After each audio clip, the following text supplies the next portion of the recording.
बिछा दी जाती हैं ईंटें। अब ईंटें बिछाते समय आपको क्या ध्यान रखना है, आपको पहले ही क्या है कि आपको प्लान कर लेना है कि भाई कहाँ आपको अपनी छत में लटक बीम देना है, कहाँ हिडन बीम देना है, उस हिसाब से वहाँ की उस हिस्से की ईंटें नहीं बिछाई जाएंगी। तो ये पहले ही आपको प्लान करना है और कोशिश करें कि इस तरह की स्लैब में आप लटक बीम दें। हिडन बीम से काम ना चले, अगर इन केस आपको इमरजेंसी में देना पड़ा तो दे सकते हैं। यहाँ पे आरसीसी में भले ही आप कॉलम नहीं दे रहे हैं, बीम नहीं दे रहे हैं, बट ये चीज़ें ज़रूर ध्यान रखें कि आपको हिडन बीम भी देना है और लटक बीम भी, जहाँ पे आपको ज़रूरत हो रही है। ऐसा नहीं कि आपने पूरी स्लैब बिना किसी बीम के डाल दी हो।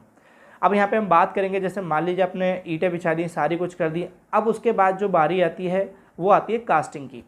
अब कास्टिंग करते समय हमें क्या ध्यान पर रखना पड़ता है, एक तो यहाँ पे क्या होता है, जैसे हमारे आरसीसी स्लैब में कंक्रीट के रेशियो डिसाइड होते हैं, M20, M25 और M15, इस तरह के जो कंक्रीट में रेशियो होते हैं। बट यहाँ पे क्या होता है, जैसे कि हम M20 इस्तेमाल ज़्यादातर